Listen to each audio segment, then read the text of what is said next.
আবার তার সিনা চাকেছে, এটা তাজকিয়ার আর একটা অংশ। যখন 40 বছর পূর্তি হয়ে গেছে তখন আবার সিনা চাকেছে। এরপরে হুজুর সাল্লাল্লাহু আলাইহি ওয়াসাল্লামকে পরিবার থেকে আলাদা করে গা রেহরা রাখা হয়েছে। এটা একটা মুজাহাদা, নির্জনে থাকা, মোরাকাবা করার প্রতি আল্লাহ তাআলা তাকে একটা মহব্বত দিয়ে দিয়েছেন।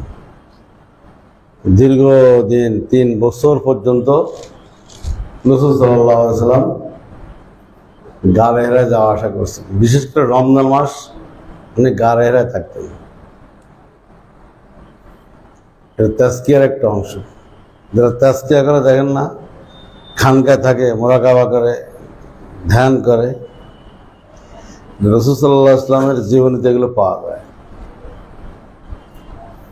এরপরে 6 মাস আল্লাহ রসুলকে এই ওহীর সাথে, কোরআনের সাথে মুনাসিবত পয়দা করার জন্য এখানে স্বপ্ন দেখাইছে। উনি স্বপ্নে দেখতেন ওহী, তো নবীদের ওহী স্বপ্ন তো ওহী। এরপরে যখন 6 মাস 12 দিন হয়ে গেছে, এই রবিবার দিবাগত রাত্রে, সোমবারের রাত্রে গা রেহরায় বসেই আল্লাহ পাক তার ওহী নাযিল করেছিল। রমজান মাস ছিল, শবে কদর ছিল। লোহে মাহফুজ থেকে একত্রেই প্রথম আসমানে পুরা 30 পারা কোরআন শরীফ নাযিল হয়ে গেছে। পুরা 30 পারা এই যে কোরআন আছে আমাদের সামনে, এটাই নাযিল হয়েছিল, এই তরতিবেই ছিল।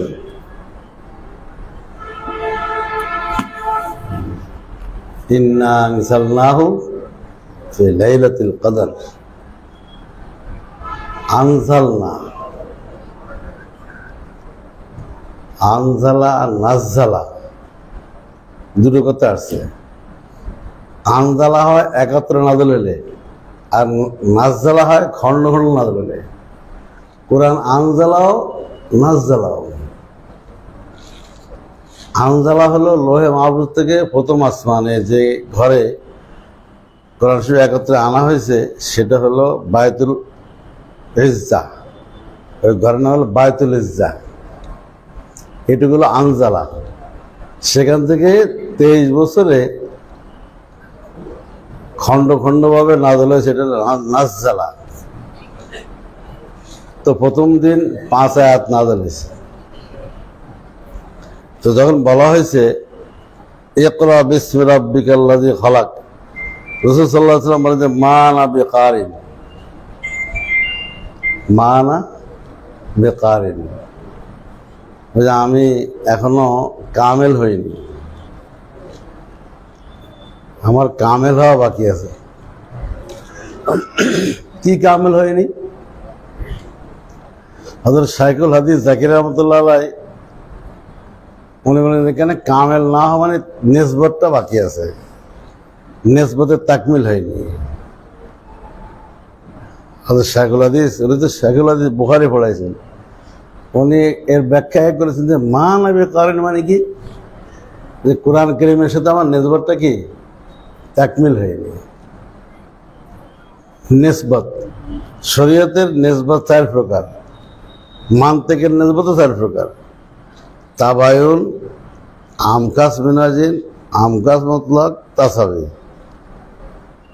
আর হলো হাদিসের শরীয়তের নিসবত হলো নিসবতে এনেকাসি, নিসবতে এলকাই, নিসবতে ইসলাহি, ইত্তেহাদি। হযরত বলেন যে 40 বছর যে সিনা ছাক হয়েছে, গা রেহরায় থাকছেন, এত মুজাহাদা করেছেন, এত কষ্ট করেছেন, এর দ্বারা একটা নিসবত আসছে, এক ঘাট আসছে। নিসবত মানে আমরা এখন বর্তমান জামানায় মোবাইলে নেট দিয়ে বুঝতে পারি। নেট, মোবাইলে কিন্তু 5টা জিনিস না থাকলে মোবাইল সংযোগ দেয় না।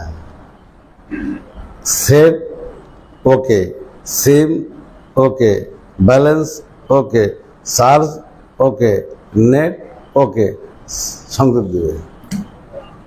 একটা না হলে সংযোগ দেবে না। বলো দুঃখিত, সংযোগ দেওয়া সম্ভব হচ্ছে না।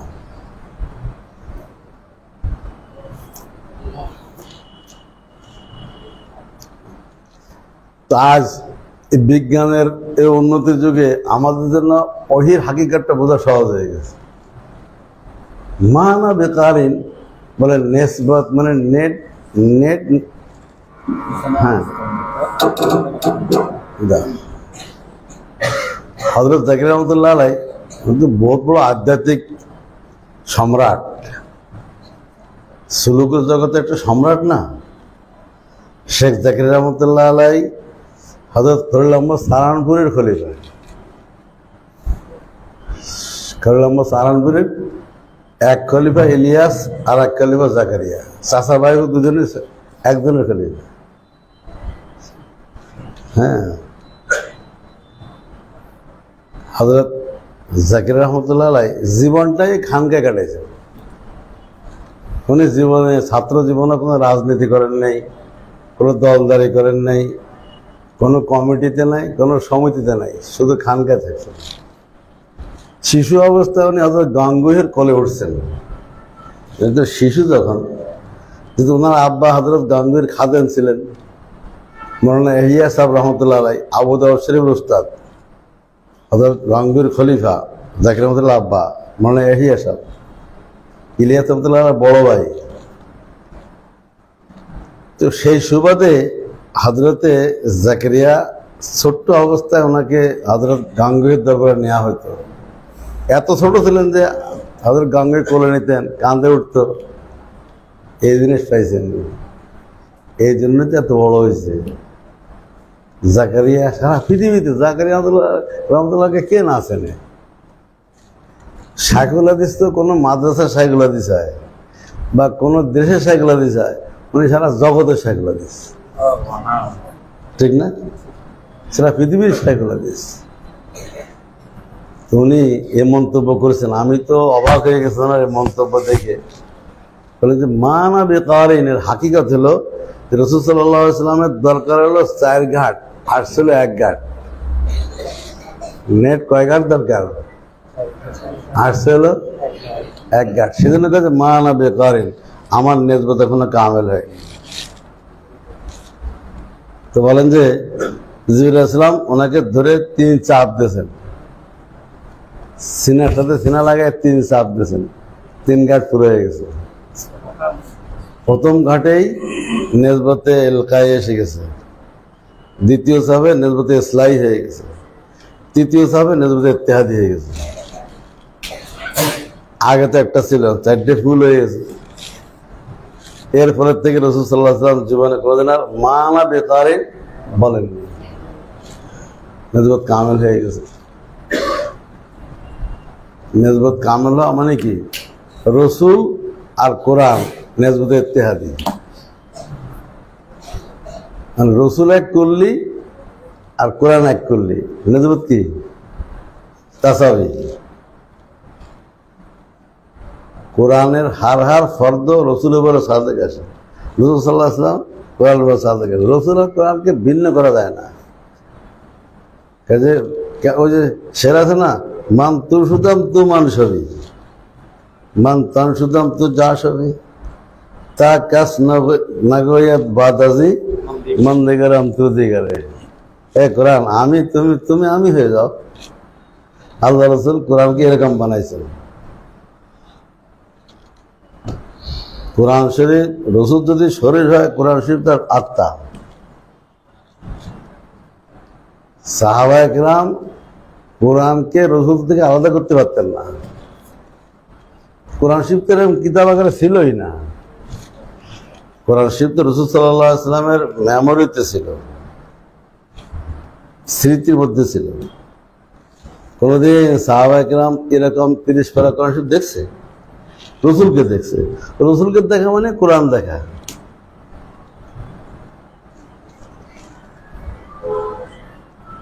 আল্লাহ রাসূল সাল্লাল্লাহু আলাইহি ওয়াসাল্লাম এরপরে খণ্ড খণ্ডভাবে কোরআন শরীফ নাযিল হয়েছে। 23 বছরে 24,000 বার হযরত জিবরাইল আলাইহিস সালাম আশা লাগছে।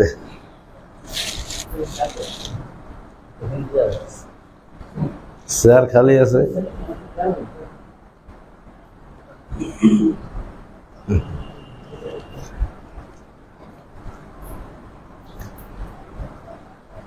সুবহানাল্লাহ।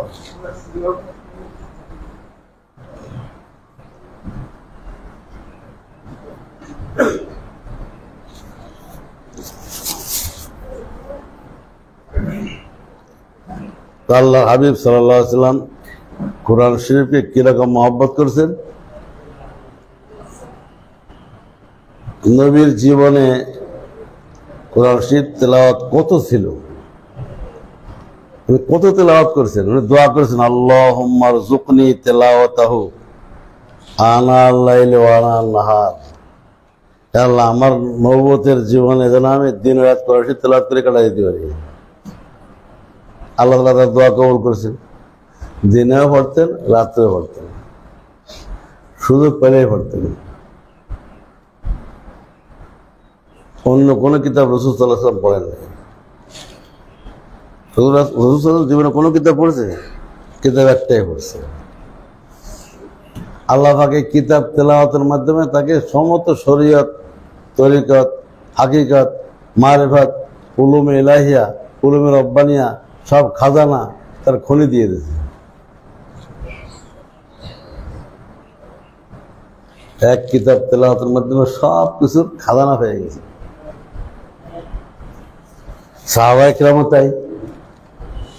সাহাবায়ে কেরাম কি অন্য কোনো কিতাব পড়ছে? আমাদের কওমি সাহেবের কোন একটা কিতাব পড়ছে?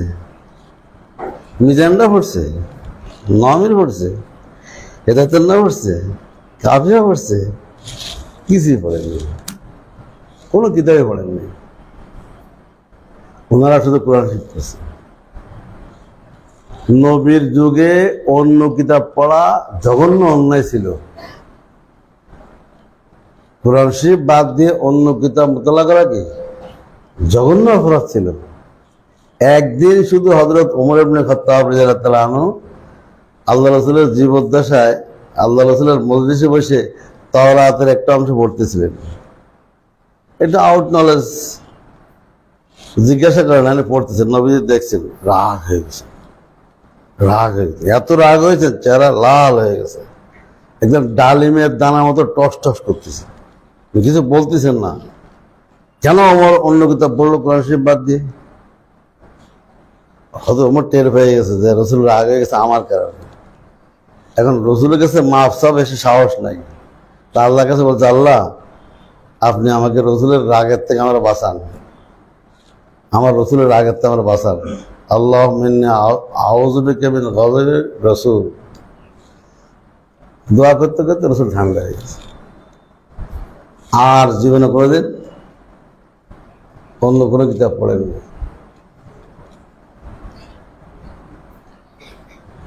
সাহাবায়ে কেরাম কোনো কিতাব পড়ে, শুধু কোরআন শরীফ পড়ছে। কত কোরআন শরীফ পড়ছে জীবনে?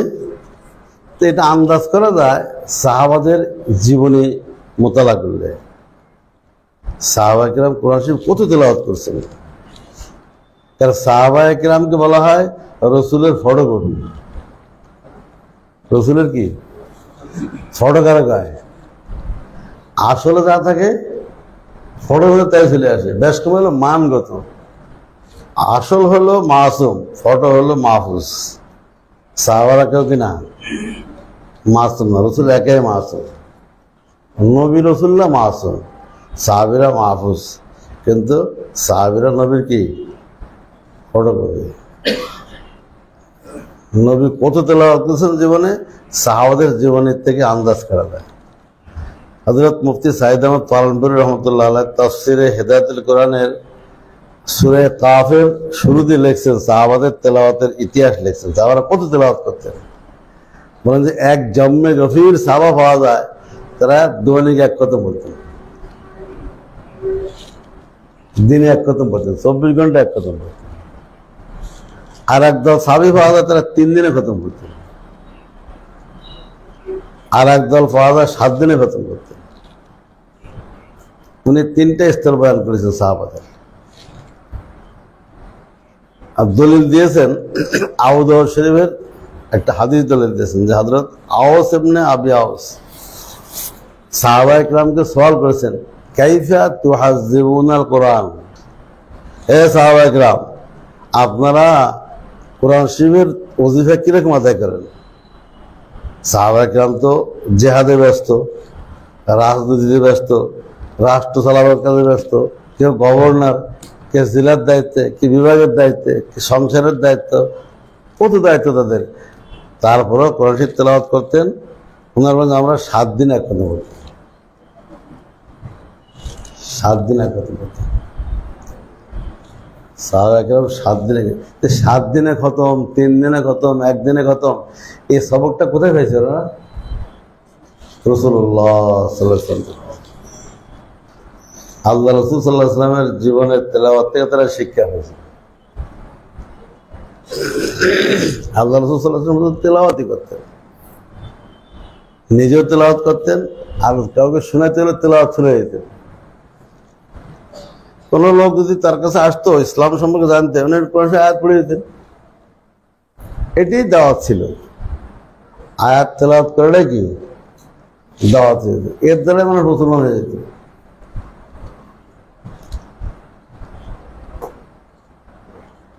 আমাকে একজন হজে বলতেছে, হুজুর কিছু কিছু ইমামের তেলাওয়াত ছিল আমার একবারে কলিজা ঠান্ডা হয়ে যায়, আমার একবার চোখ দিয়ে ভরে জ্বরে, আমি মানে নিজেকে সহ্য করতে কষ্ট হয়। আমি যে আরে এই 1500 বছর পরে ইমাম সাহেবের তেলাওয়াত শুনে এরকম লাগে, ওই সময় চিন্তা করতে হবে তাহলে সাহাবাদের তেলাওয়াত কেমন ছিল, রাসূল সাল্লাল্লাহু আলাইহি ওয়াসাল্লামের তেলাওয়াত কেমন ছিল, হযরত জিবরীল আলাইহিস সালামের তেলাওয়াত কেমন ছিল, আল্লাহ পাকের তেলাওয়াত কেমন ছিল। এ কথা বললে সে কথা আমার দিল ঠান্ডা হয়ে গেছে। এখন থেকে আমার কে কি করলো না করলো আমি ওটা চিন্তা না করে পিছনের দিকে চিন্তা করি। এই তেলাওয়াত তো সুন্দর, আগের তেলাওয়াত কেমন ছিল, ইমাম আজমের তেলাওয়াত কেমন ছিল, সাহাবায়ে কেরামের তেলাওয়াত কেমন ছিল, খোদ রাসূলুল্লাহ সাল্লাল্লাহু আলাইহি ওয়াসাল্লামের তেলাওয়াত শুনে কঠিন কঠিন কাফেররা দিল গলে যেত, মুসলমান হয়ে যেত।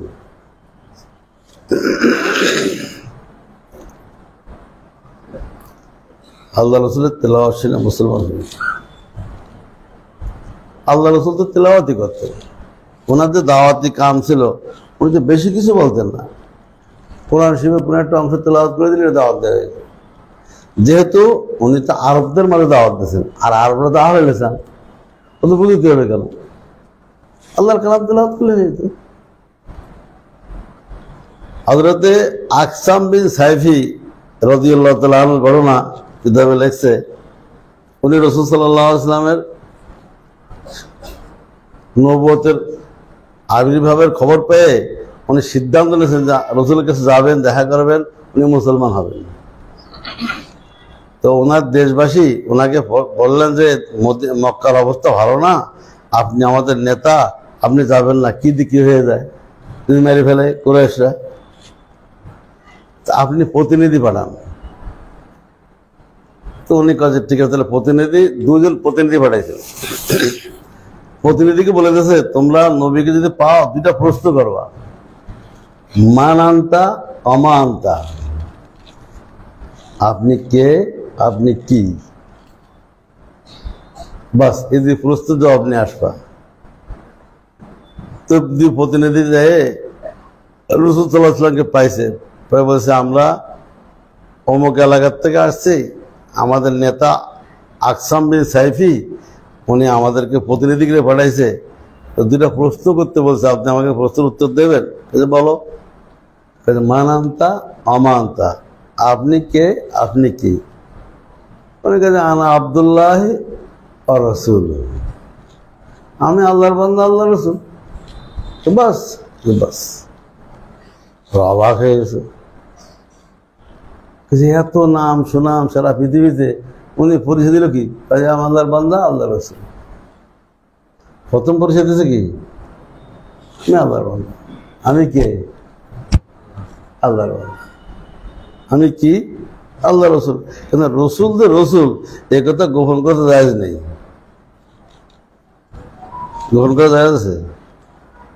আমরা যদি কে আমি আল্লাহর বান্দা, সেখানে হাফেজ বানানা মুফতি এগুলো গোপন করা জায়েজ আছে,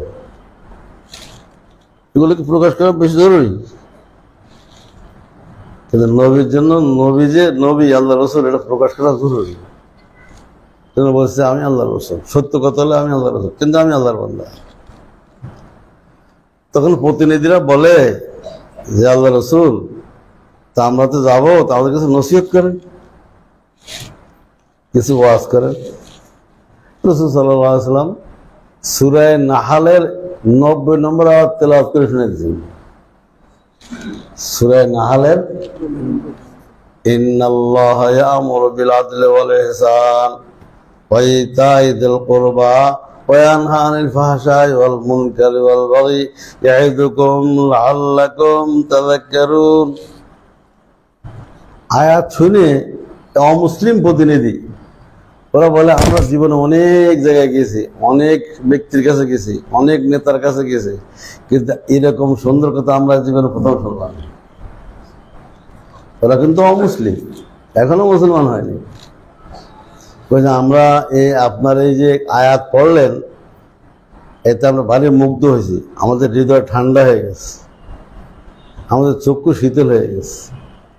কিন্তু রসুল, আমরা তো সাধারণ লোক, গ্রামের থেকে আসছি, আমাকে তো মুখস্থ হয়নি, তা আপনি একটু কষ্ট করে আমাদেরকে মস্ক করায় মুখস্থ করাই দেবেন। আমাকে মুখস্থ করে দিলে আমরা যে আমার নেতার কাছে শোনাতাম। রসুল সাল্লাল্লাহু আলাইহি ওয়াসাল্লাম, হ্যাঁ ঠিক আছে মস্ক করো। তো কয়েক মিনিট মস্ক করলে মুখস্থ হয়ে গেছে। আরবদের তো ব্রেন খুব শার্প হয়, তেজ দেন, আর যেহেতু ভাষা আরবি, মুখস্থ করতে আর দেরি হয়ে গেল। মুখস্থ করে তারা চলে গেছে। যাওয়ার পরে যখন তাদের নেতা জিজ্ঞেস করেছে, হযরত আকসাম বিন সাহেব জিজ্ঞেস করেছে, কিরে পাইছো নবীকে? হ্যাঁ পাইছি। কি অবস্থা? উনি খুব ভালো লোক, দেখতেও ভালো, ব্যবহার ভালো, তারপর আপ্যায়ন ভালো করেছে, আমাদের সব কিছু ভালোই লাগছে, এরকম ভালো লোক আর হয় না। সুবহানাল্লাহ। এত নম্র ভদ্র, এত মিষ্টভাষী, এত সুন্দর আচার আচরণ, আমাদের তো পরাণ জোড়াই গেছে ওনার আচার আচরণে। ওনাকে দেখে আমাদের কলিজা ঠান্ডা হয়ে গেছে। তা আমরা ওনাকে প্রশ্ন করলাম, আপনি কে, আপনি কি? আমি আব্দুল্লাহ আর রসুল, আনা আব্দুল্লাহ রসুল, আমি আল্লাহর বান্দা, আল্লাহ রসুল। হ্যাঁ, নবীরা এরকমই হয়, টাকার লোভাত নেই, কি নাই? আমরা আমি হাফেজ মৌলানা মুফতি, আমি জমিদারের সব, চৌধুরীর সব, ঠিক না? উনি এগুলো কিছু বলছে? উনি কুরাইশের সন্তান, হাশিমি, কুরাইশি, পৃথিবীর সেরা বংশের লোক, ওগুলো বংশ পরিচয় দিয়েছে। এখান থেকে কিন্তু শিকার আছে না নাই? যেতে তাস্কিয়া হয়ে গেছে। কি হয়েছে না? সোলের তার তাস্কিয়া হয়েছে। তাস্কিয়া হয়ে যায়, তার কথা বলে সেটা মাফা কথা বেরোবে না? কি সুন্দর মাফা কথা বেরোচ্ছে, আনা আব্দুল্লাহি রসুল। আর কি বলছে? উনি আমাদের কিছু নসিহত করছে, সেটা আমরা জীবনে এত সুন্দর নসিহত শুনি নাই। তখন ওনার কাছে অনুরোধ করেছিল, মুখস্থ করেছে। বলে এটা কি রে?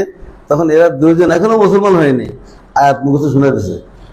ইন্নাল্লাহা ইয়া'মুরু বিল আদলি ওয়াল ইহসান ওয়া ইতা'i যিল কুরবা ওয়া ইয়ানহা আনিল ফাহশাই ওয়াল মুনকারি ওয়াল বাগই ইয়া'iযুকুম লাআল্লাকুম তাযাক্কারুন। আকসাম বিন সাইফের দিলে আগুন ধরে গেছে।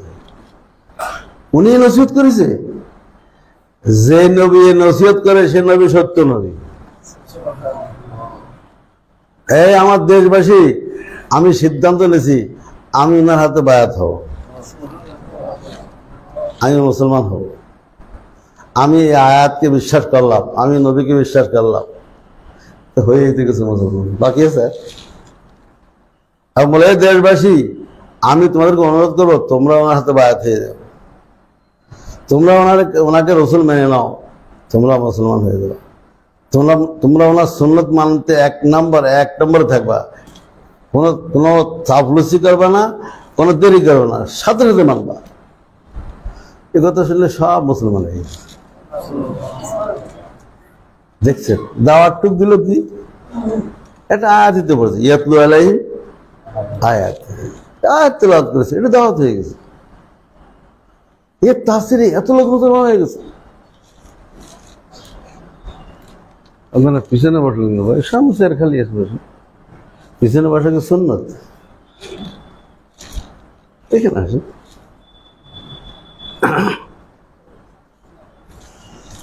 হায় হায়। তো হযরত ওমর ইবনে আব্দুল আজিজ রহমতুল্লাহ আলাইহি যখন খলিফাতুল মুসলিমিন হয়েছেন, উনি তো খুতবা দিতেন, উনি এই আয়াতটাকে দ্বিতীয় খুতবার অংশ বানাইছেন। এই যে আমরা সানি খুতবার মধ্যে এই আয়াত পড়ে খতিবের নামে না, এখান থেকে শুরু হয়েছে। হযরত ওমর ইবনে আব্দুল আজিজ মাত্র 1 বছর সময় পেয়েছে।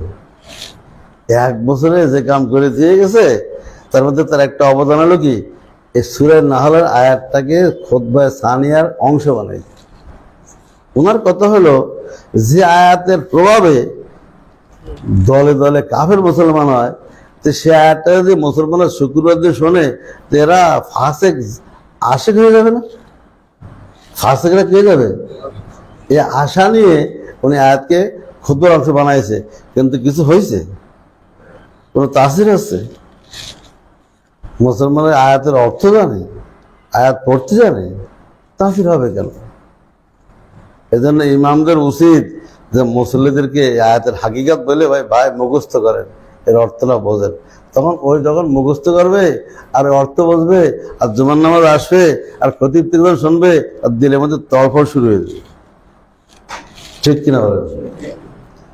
রাসূল করিম সাল্লাল্লাহু আলাইহি ওয়াসাল্লাম 1 নম্বর কাজ করতেন সাহাবায়ে কেরামের যুগে, ইয়াতলু আলাইহিম আয়াত, তেলাওয়াত করতেন, আর তেলাওয়াত করতেন।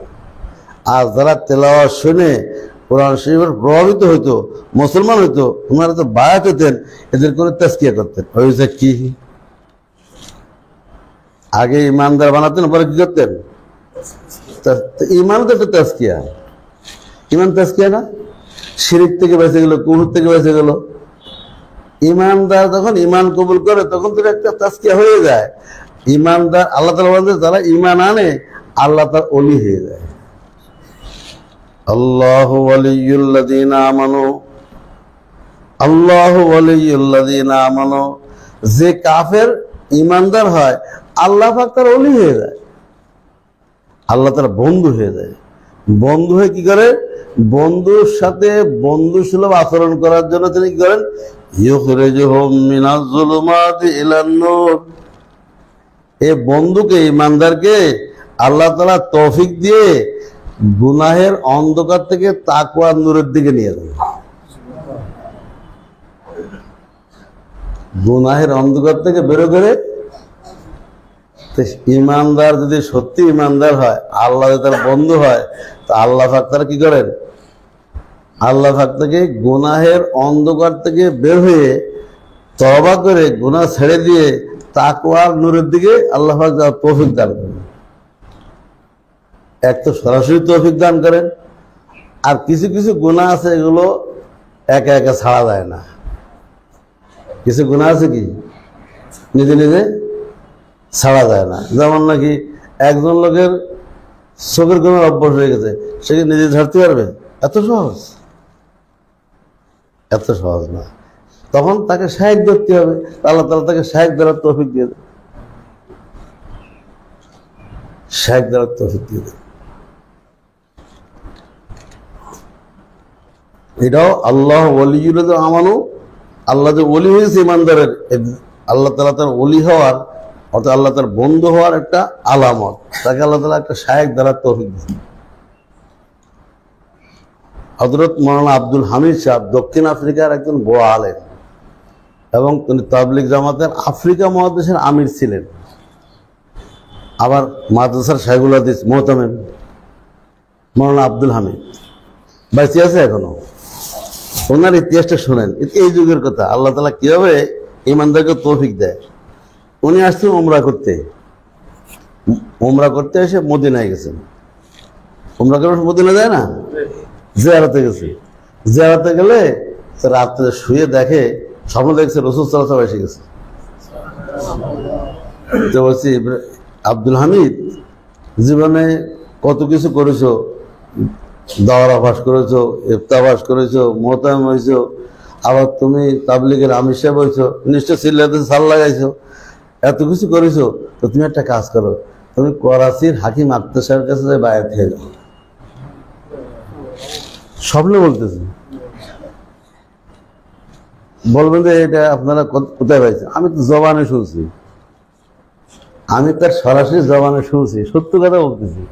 এখনো বেঁচে আছে, আপনারা জিজ্ঞাসা করতে পারেন। তো উনি প্রথম দিন আমল দেয় না, কারণ তাবলিগ গেল মানুষ, আর যারা মাঝে পড়ায়, পড়াপড়িতে ব্যস্ত, তাবলিগ করে, এরা কি কারোর কাছে বায়াত আর মূল্য দেয়? ওরা কাছে এর মধ্যে ইসলাম আছে, আমাদের কুতুবদিনের মধ্যে ইসলাম আছে, পড়ানোর মধ্যে ইসলাম আছে, তাবলিগের মধ্যে আছে, দাওয়াতের মধ্যে ইসলাম আছে। ওদের যদি কেউ বলে তোমরা কোন শাইখের কাছে বায়াত হও, আমল দেবে না। রসুল সাহেব দেখেছে, উনি চিন্তা করছে কি না কি দেখছি, তাবিল তিবিল করা যায় কিনা। তো পরের দিন আবার ঘুমাইছে, আবার সাঁটা দিয়েছে। আব্দুল হামিদ, তোমাকে না বলছি তুমি করাচি যে হাকিম আক্তার সাহেবের বায়াত, একদম নাম ধরে। উনি হাকিম আক্তারকে আমি চিনি না। হাকিম আক্তার সাহেব তো উনি কোনো মাছের মহতামের না, উনি কোনো মুফতি সাহেব না, মহতামরা মহতাম গেছেন, উনি কোনো মোবাল্লেগে আজম না, তবলিগ আছেন। উনি কিন্তু আমি তো চিনি না, তো রসুল কার কথা কয়? পরের দিন আবার স্বপ্ন দেখছে, আব্দুল হামিদ তোমাকে না বলছি আজকে রাগ। রসুল রাগ, চেহারা রাগ, চোখ লাভ। তোমাকে না বলছি পাকিস্তান থেকে মরে যাও। তখন ওনার চোখ খুলে গেছে, আর দেরি করা যাবে না। উনি তড়িৎ গতিতে ইমার্জেন্সি ভিসা করে করাচি চলে গেছে। যে হযরতের খানকায় যায়, তখন হযরত সুস্থ ছিলেন, যে মুসাফা করে এই ঘটনা শুনেছে। আমি কিন্তু আসি নাই, আল্লাহ রসুল আমাকে পাঠাইছে। উনি কাঁদতেছেন, আপনাকে আমি চিনতাম, আপনার নামও জানতাম না, আমি দরবারের রেসালাত থেকে আপনার নাম জানছি, তিনি আমাকে পাঠাইছেন। পরপর 3 দিন শপথ দেখাচ্ছেন, আমি না আসতে পারি, আপনাকে দেখে বায়াত করেন।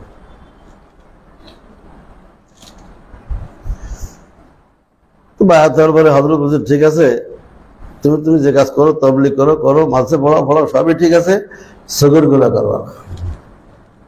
কি কাজ? অবাক হয়ে, আমি তো এই রোগী হুজ জানলো কি রে? আমি আলেম হয়েছি, কিন্তু চোখের হেফাজত করতে পারি না। আমি তাবলীগের আমি চোখের হেফাজত করতে পারি না। এই আমার একটা দুঃখ ছিল, একটা জ্বলন ছিল, কিন্তু শায়েখকে বললাম না, জানলো কি রে? আল্লাহ জানাই দিছে। হযরত মুক্তি বেড়েছে কি, তোমার প্রথম সবক কি? চোখের গুনাহ করবা না। উনি তো আরো কাঁদতেছে যে আল্লাহ এ কি মেহেরবানি। এক তো ঘাট ধরে নিয়ে গেল শাইখের কাছে, আর এক তো শাইখের জবান ধরে করেছে কি, চোখের গুনাহ করবা না। বাস, আমার তো লিক একটাই ছিল, যখন চাকা বাঁধতে হয় একটা লিক হয় না, একটা লিক থাকলে কি বাতাস ধরে রাখা যায়? লিক থাকলে পুরা টায়ারটা টিউবটাই কি সুস্থ হয়ে যায়। হযরত থানিউল্লাহ বলেন ইসলাহ কি জিনিস? ইসলাহ কিন্তু বেশি কিছু না। যারা দিনের লাইনে আছে, যারা আলেম, যারা তালেব ইলম, যারা মুবাল্লিগ, যারা দিনের কাজ করে, যারা হাফেজ সাহেব, কিন্তু সব ভালো কাজই করে। ওতে এক একটা লিক আছে, খোঁজ দিতে হবে আমার লিকটা কোথায়। ওটা খোঁজ করে দিই, সেখানে পটি দিয়ে দেওয়া যায়, তো সব সুস্থ হয়ে যাবে। আমার অলসতাটা কোথায়? সবই ঠিক আছে, সবই ঠিক আছে, আমি একটু ফজর নামাজে গাফলতি করি। ফজর নামাজটা একটু একে একে ঘরে পড়ি, অনেক সব বেলা উঠে যায়। এটা কেউ জানে বড় হুজুরের কাজ করলি, কিন্তু সে তো জানে যে আমি এই কাজ করি। অথবা ফজর নামাজ যেমন তেমন পড়ি, কিন্তু আমি তাহাজ্জুদ নামাজ পড়ি না। 6 মাস 9 মাস চলে যাওয়ার তাহাজ্জুদ পড়ায় না। একজন আলেমের দ্বারা এরকম কাজ। বাস, এই অলসতা দূর করো, যে কোনো মূল্যে তাহাজ্জুদ পড়ো, বাস তোমার ইসলাহ হয়ে গেছে। যার যেখানে অলসতা, ওটা দূর করার নাম কি? ইসলাহ। যার যেখানে সমস্যা, দূর করার নাম কি? ইসলাহ। হয়তো 10টা গুনাহ আছে, সে একটা গুনাহ করে, একটা সমস্যা। 10টা আমল আছে, সে 9টাই করে, একটা করে না, এই সমস্যা। এই 2 জায়গায় সংশোধন হয়ে গেল, ইসলাহ হয়ে গেল। তো মাওলানা আব্দুল হামিদের আমার আলহামদুলিল্লাহ জানা মতো সব ঠিক ছিল, চোখের সমস্যা ছিল। আর শায়েখ আমাকে সবক দিলেন কি, চোখের গুনাহ করবে না। হযরত বলার সাথে সাথে আমি সতর্ক হয়ে গেছি, আর আমার চোখের গুনাহ হয় না। হুজুর আমি আপনার জীবনের শুকরিয়া থেকে শেষ করতে পারবো না, আমি মাদ্রাসায় পড়েছি কিন্তু আমার মাদ্রাসার 10 তদরিসের দ্বারা চোখের হেফাজত হয়নি। আয়াত পড়েছি, কল্লিল মুমিনিন ইয়াগুযুদু মিন আবসারিহিম, আয়াত পড়েছি, তাফসীর পড়েছি, কিন্তু আমার চোখের ফায়দা হয়নি। হাদিস পড়েছি, জিনা লাইনে নাযর পড়ে গেছি, কিন্তু আমার চোখের ফায়দা হয়নি। আমার মুহাদ্দিস তো আমাকে এভাবে পড়ালে যে আমার তাসির হয়, আমি নিজে পড়াইছি, আমার কোনো তাসির হয় না। কিন্তু আজকে আপনার কাছে এসে হাত দেওয়ার কারণে কি হয়ে গেছে, একদিনের তাসির। হুজুর আমার আলহামদুলিল্লাহ, এখন আশা করি আমি সব আমার লিক সেরে গেছে। অথচ ঠিক আছে, তুমি আমার খলিফা হয়ে গেছে। এরপরে ওনার এত কাজ বেড়ে গেছে, এত চাহিদা বেড়ে গেছে, আফ্রিকা মহাদেশ ছাড়াই ইউরোপে আমেরিকায় শুধু আব্দুল হামিদ পাগল দুনিয়া। তাবলিগ মুরব্বীরা কাছে আপনি এত সুলুকে ইসলাম কাজ করলে আপনি তাবলিগের আমিরগিরি করবেন কি? আমিরগিরি নিয়ে নেন, আপনাদের আমিরগিরি নিয়ে নেন, আমাকে একটা স্বাধীন ছাড়েন। ওটাও দিনের কাজ, এটাও দিনের কাজ, এখানে ব্যাপক ফায়দা আছে, তা আমাকে খেদমত করতে দেন। উনি এমআরএফটা নিয়ে এনেছে, উনি এখানে কাজ করে। কথা বোঝা গেল কিছু ভাই? এটা আল্লাহর পক্ষ থেকে হয়েছে না? যদি ওনাকে আল্লাহ রহমত না করতেন, স্বপ্ন না দেখাতেন, হয়তো অবস্থা মওত হয়ে যেত। তাহলে কি অবস্থা মওত হইত আল্লাহ জানে। আল্লাহ তাআলা বলেন,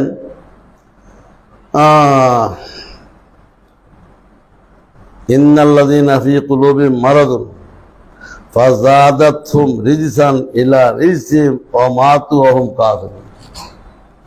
অনেকের দিলে একটা রোগ আছে, যে সে রোগের ইসলাম না করে রোগ রেখে দেয়, রোগ আস্তে আস্তে বাড়ে, রোগ বাড়তে বাড়তে ওই লোকটা ঈমান হারায়, কাফির হয়ে মারা যায়। কিছু কিছু রোগ আছে, এগুলো সাথে সাথে তড়িৎ ব্যবস্থা নিতে হয়। যেমন নাকি আল্লাহর সম্পর্কে একটা এসকাল ভয় দিয়ে গেছে, আল্লাহর সম্পর্কে মনের মধ্যে একটা ওয়াসওয়াসা আসছে যে আল্লাহর আগে কি ছিল। একটা কথা শয়তানের আনে না, ওই সময় কি চাপা দিয়ে রাখা উচিত নাকি মুরব্বীর কাছে বলতে হবে? 1 সেকেন্ড দেরি করে রাজনীতি, দেরি করে বেইমান হয়ে যাবে। মসলা মাসালের ক্ষেত্রে দেরি করলেও শরীয়তে এটা মানে, ঠিক আছে, পরে জিজ্ঞেস করবা না। কিন্তু তৌহিদের ব্যাপারে, আল্লাহ পাকের ওয়াহদানিয়তের ব্যাপারে কোনো ইশকাল পয়দা হয়, দেরি করলে সে বেঈমান হয়ে যাবে। তো তুমি রিজাবিল কুফর আল্লাহর সম্পর্কে কুফরি ওয়াসওয়াসা আসছে, তুমি চুপ করে রয়েছে কেন? তুমি মুরব্বীর কাছে বলতেছো না কেন? 1 সেকেন্ড দেরি করে যায় এই মাসালা কোনো দ্বিমত আছে কারণ? যদি কেউ দেরি করে, রোগের থেকে রোগ হবে, আস্তে আস্তে কাজ হয়ে যাবে।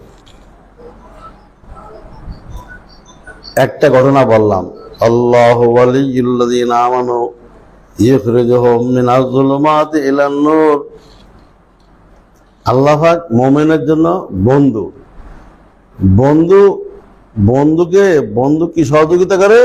তাকে গুনাহের অন্ধকার থেকে বের করে তাকওয়ার দিকে যাওয়ার সহযোগিতা করে, সরাসরি সহযোগিতা করে, অথবা যার মাধ্যমে এই কাজটা হবে তার কাছে যাওয়ার তৌফিক দিয়ে দেয়, রাহবরি করে দেয়। যেমন সৈয়দ সুলাইমান নদভী রহমতুল্লাহ আলাইহি, সৈয়দ সুলাইমান নদভীর নাম শুনছেন না? থানভীর খলিফা। ইনি কি এমনি খলিফা হয়েছে? উনি তো আরব বিশ্বের আদিব ছিলেন। সুলাইমান নদভীওয়ালারা তো আদিব হয়, আরব জাহানের প্রসিদ্ধ আদিব ছিলেন। আরব জাহানের উনি একজন আরবি প্রভাষক, আরবি সাহিত্যের উনি একজন উস্তাদ ছিলেন।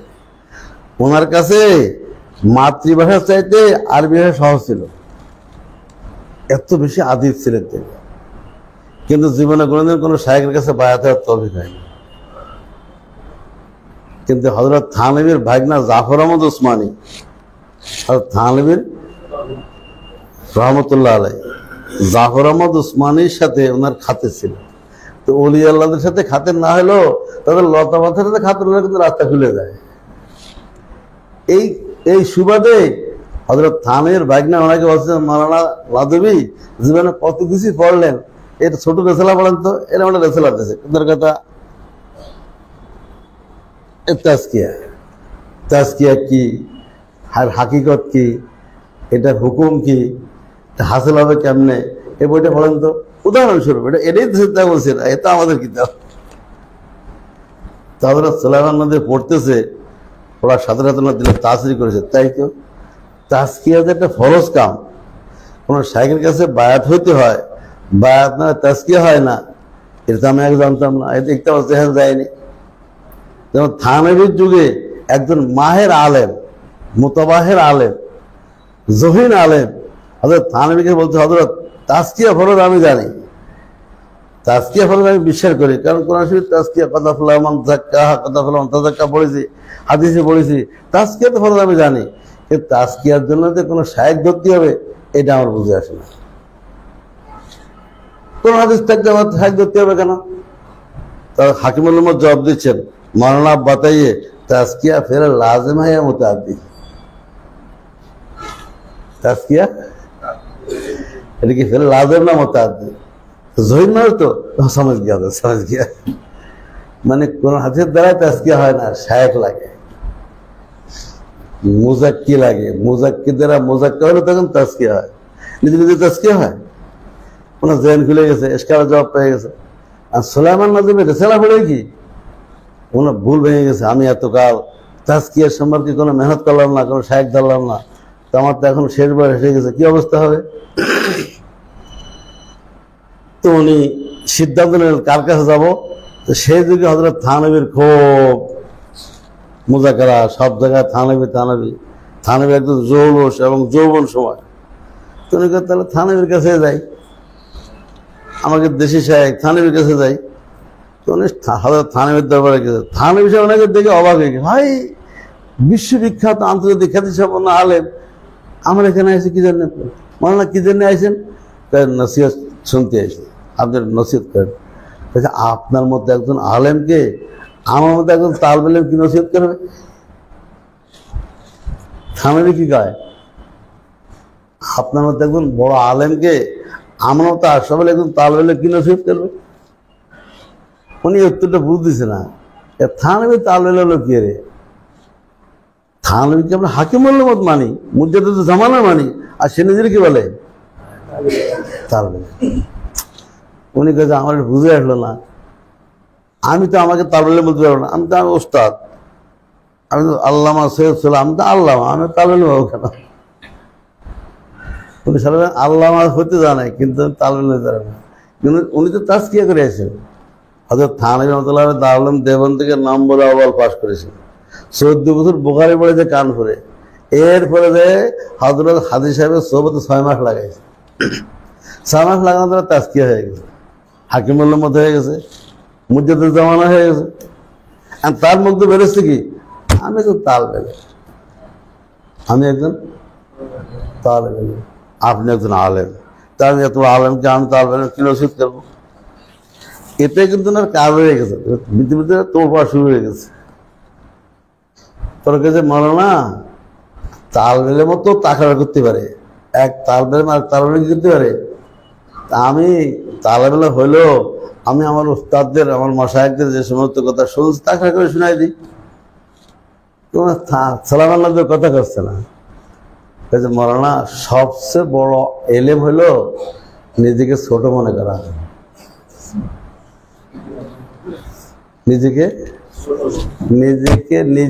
নিজের কাছে নিজেকে ছোট মনে হওয়াটাই হলো বড় এলেম। বাস এলেম নসিহত।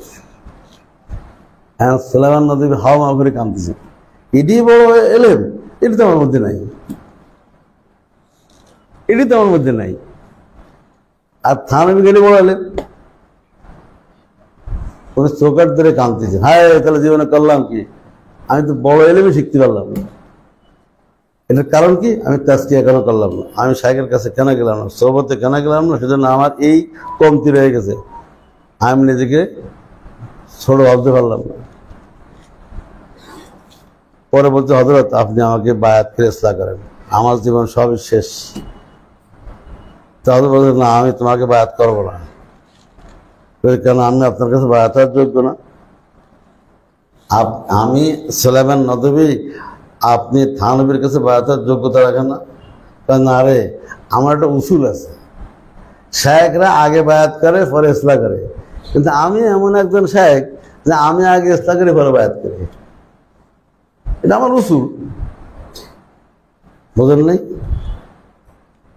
আমি আগে কি করি, পরে তুমি আমার ইসলাম করেন, তুমি ইসলাম হবা, ইসলাম হতে আসছি, আমি তো ইসলাম হতে আসছি, আপনি মারেন কেন আমাকে ইসলাম করেন, আমি ইসলাম হতে আসছি।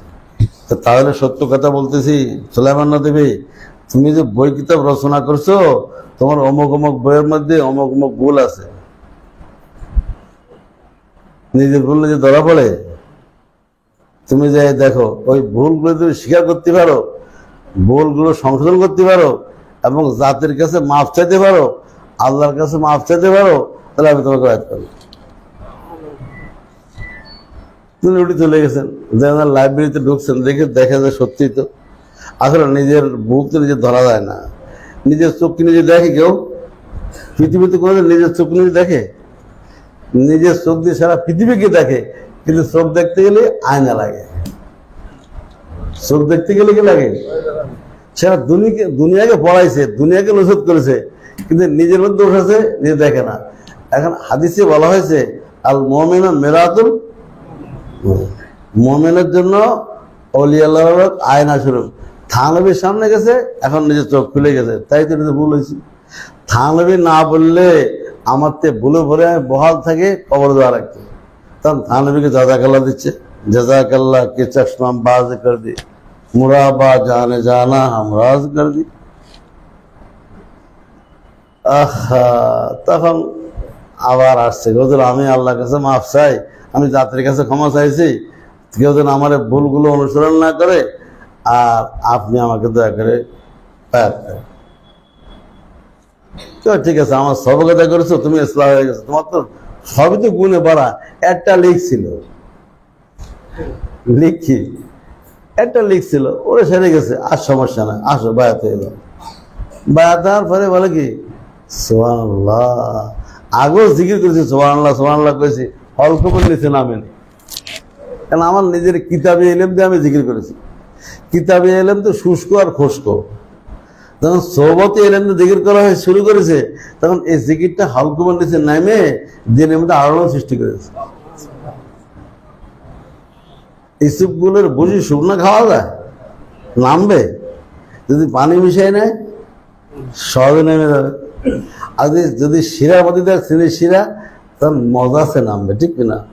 মজাই লাগবে।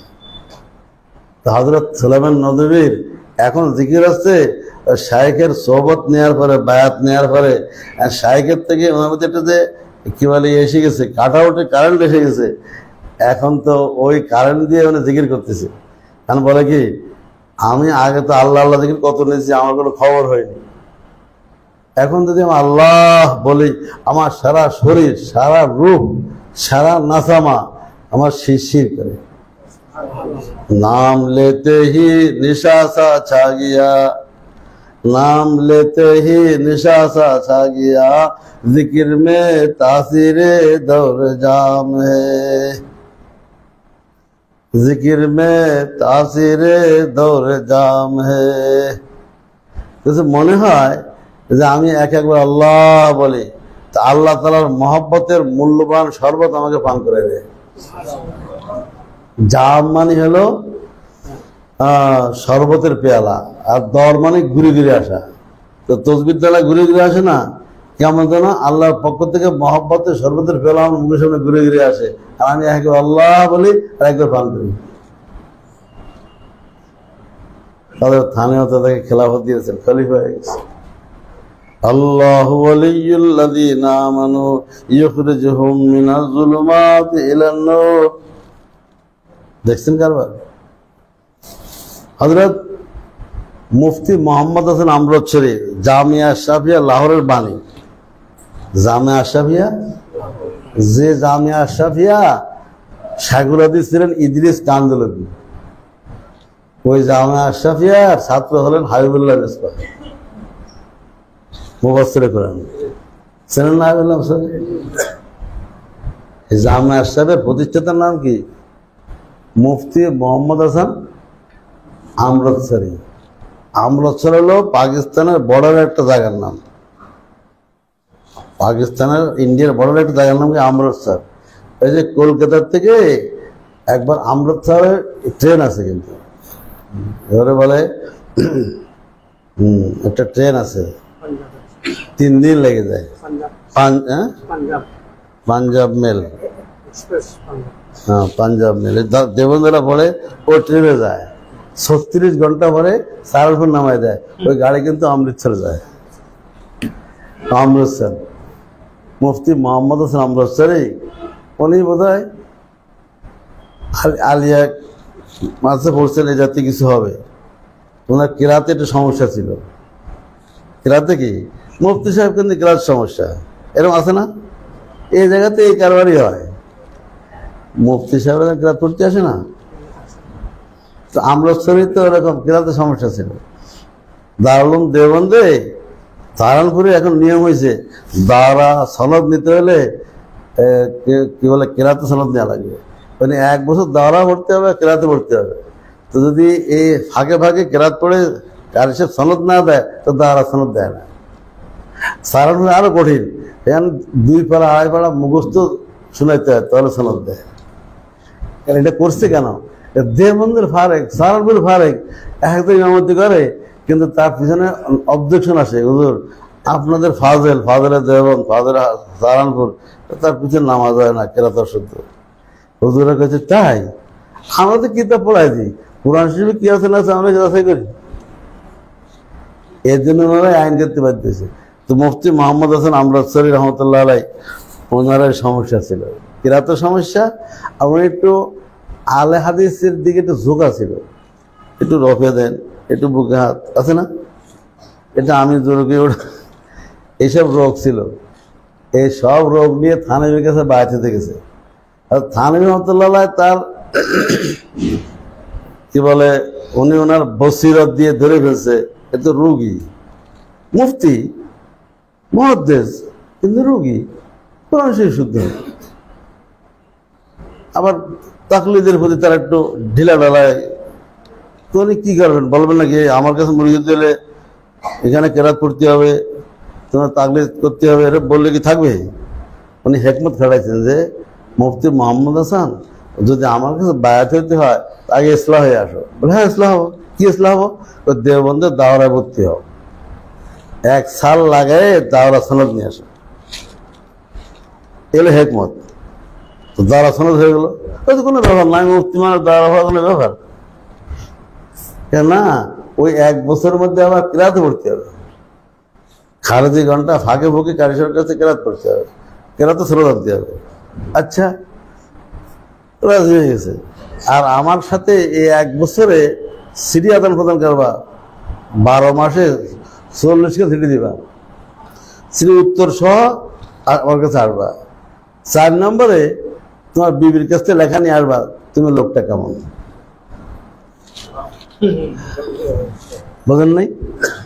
তোমার মুআশারা কেমন, তোমার আখলাকিয়াত কেমন, তোমার আমানতদারি কেমন, এই সব কথা তো সবচেয়ে বেশি কে জানে? বিবি জানে। তুমি ঠিক মতো মহৎ দাও কিনা, খরফর দিয়েছো কিনা দাও কিনা, তুমি তার সাথে ব্যবহার ভালো করো কিনা, না খিটখিট করো, না মারধর করো, না রাগারাগি করো, না জুলুম করো, কি করো না করো, তার কাছে লেখা নিয়ে আসবে। আর মুফতি সাহেব কাছে 3টা তো সুন্দর সবক হয়েছে। তো বন্ধু তাও ভালো কথা, আমি ফাজলে দেওবন্দ হয়ে যাবো, কাসিম হয়ে যাবো, কেরাত পড়বো, তাও ভালো কথা। কেরাত পড়া শেষ আছে নাকি? কেরাত সারাদিন পড়লো কি পড়া শেষ আছে? সিটি দেওয়ার কোনো ব্যাপার না, মুফতি সাহেবের জন্য। কিন্তু মুশকিল হল সবচেয়ে কি, বিবির কাছ থেকে আমি লেখা সবক আপনি থানবি তো না হলে বায়াত করবে না, কঠিন সবক। উনি কিন্তু ইসলাম আলে বায়াত করবে না। তো উনি 1 বছর ধরে বিবিকে শুধু ভালো খাওয়ায়, ভালো পড়ায়। হ্যাঁ, এখন আর কিছু বলা লাগে না, আগে আগে নিয়ে যায়। আমাদের শেখ আমাদেরকে শোনাইছেন এই ঘটনা, मौलाना हाकिम अख्तर साहब घटना सुनाइছেন। उन्हें रसिकता করে বলেন কি, पहले डांडा मारते थे अब अंडा खिलाते हैं, पहले डांडा मारते थे अब अंडा खिलाते हैं, मिरिंडा भी खिलाते हैं। उन्हें मिले मिले কথা করতো, 1 বছর আন্ডার মিরিন্ডার বরকতে বিবি তো স্বাভাবিক হয়ে গেছে। আর প্রায় খালি 3 পিস কিনে দেয়, এই দেয় তা দেয়। এখন আর কিছু ভালো লাগে না, কারণ তার উদ্দেশ্যটা তার কাছে কি ইয়ে করতে হবে, সনদ নিতে হবে, কার একটা সার্টিফিকেট। 8 লাখই সনদ দিতে হবে। তো উনি 1 বছর দাওরা পড়ছেন, 1 বছর কিরাত পড়ছেন, সনদ পেয়ে গেছেন, 40কে ছেড়ে দিয়েছেন, উত্তর সহ এর বিবির কাছে গেছে। বিবি, থানবির কাছে গেছিলাম মরিদ হইতে, উনি আমার 4টে সবক দিয়েছে। দাওরা পড়তে গেছে, পড়লাম, কার সে কিরাত পড়তে গিয়ে তা পড়লাম, এখন 40কে ছেড়ে দিকে তাও দিলাম, সবই হয়ে গেছে। আর একটা সবক দিয়েছে, তোমার একটা সনদ লাগবে, আমি ভালো মানুষ কিনা। আচ্ছা কও, বিয়ের পর থেকে এই যাবো যা গেছে গেছে, মতো 1 বছরের আমল দেখে, আচার ব্যবহার দেখে এটা লেখা দেওয়া যায় না?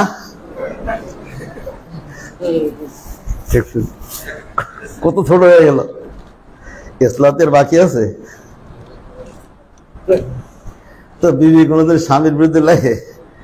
বিবি দেখলে তো আমার স্বামী তো ভালো হয়ে গেছে, কেরাত শুদ্ধ হয়ে গেছে, হানাফি মজাব কট্টর হয়ে গেছে, দেবন করলে কি হানাফি মজাব বাকি থাকে? ইসলাম হয়ে গেছে, 40 ছেড়ে দিলে কি ইসলাম তো বাকি আছে? খালি একটা আমি বলে দেবো যে হ্যাঁ আমার স্বামী ভালো, তাতে থানায় মুরিদ করে নেবে, ঠিক আছে আমি লিখে দিলাম আমার স্বামী খুব ভালো, তার মতো লোক হয় না। বাস, থানা বিষয়ের কাছে গেছে, মানে বাদ করে নিয়েছে।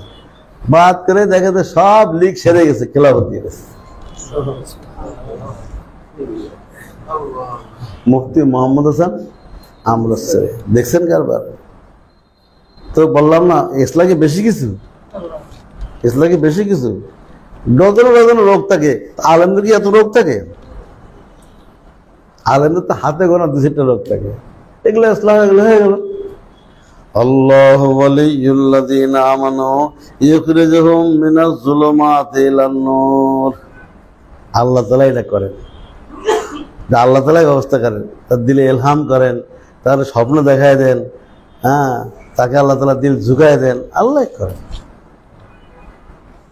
পরে মুফতি মোহাম্মদ আমরুচ্ছরি খলিফা হওয়ার পরে চিন্তা করলেন একটা মালসা কায়েম করবো। তো মালসার নাম দেবো কি? শাইখের নামে কোরবান করেছেন, জামিয়া আশরাফিয়া লাহোর। দেবেন না জামিয়া,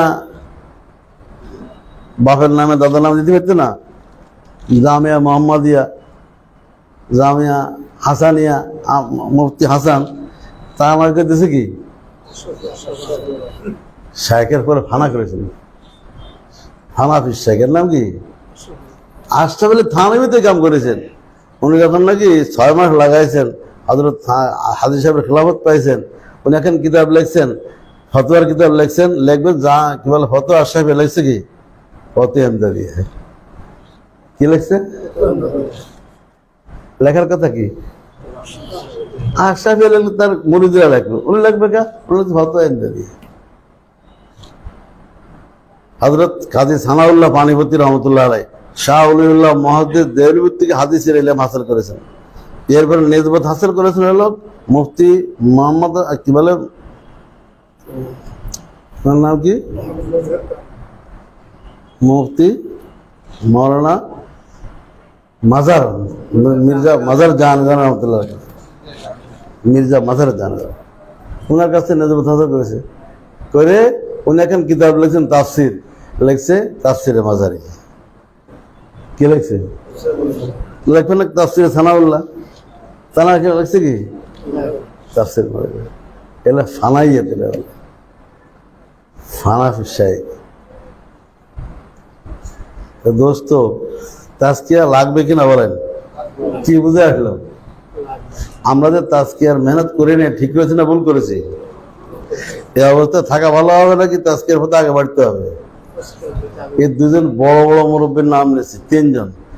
আফ্রিকার মৌলানা আব্দুল হামিদ, আমিরে তাবলিগে আফ্রিকা, এবং শাইখুল হাদিস মোহতামে মাদ্রাসা, উনি এক মাসের মোহতাম শাইখুল হাদিস, আবার পুরো মহাদেশের আমির।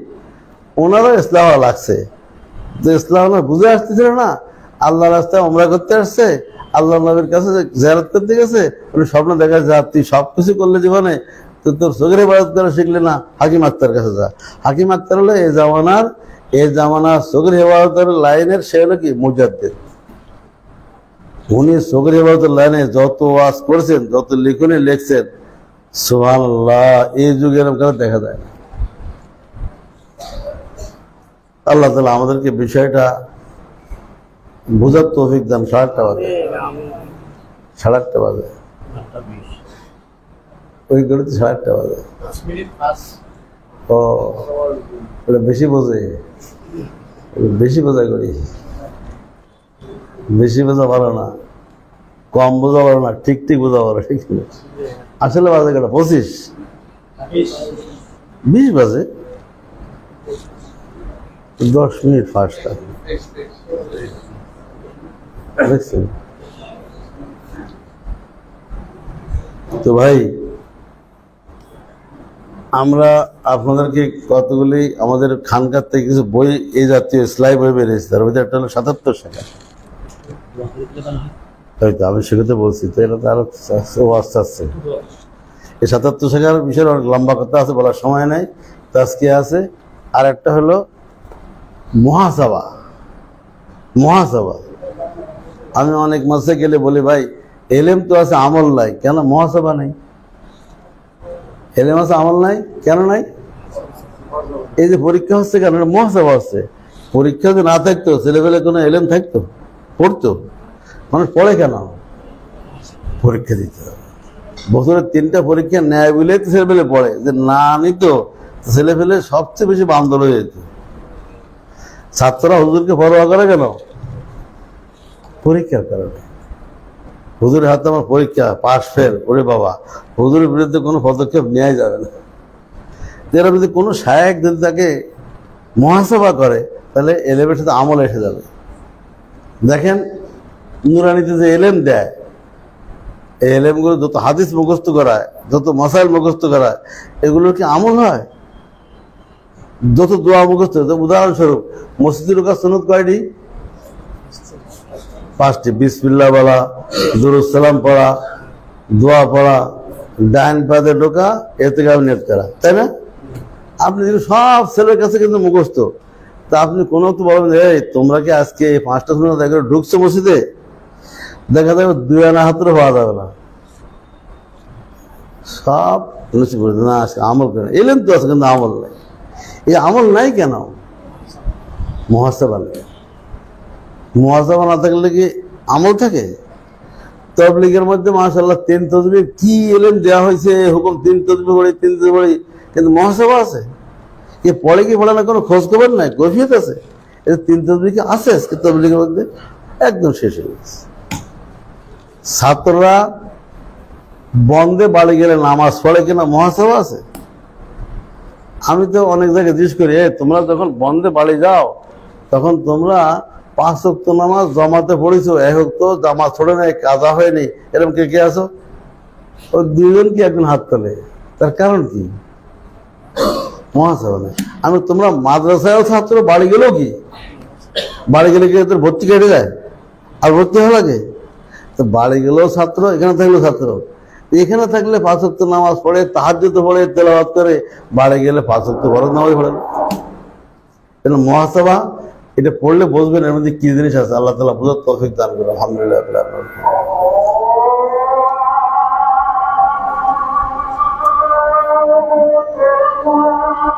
আমিন। আল্লাহু আকবার।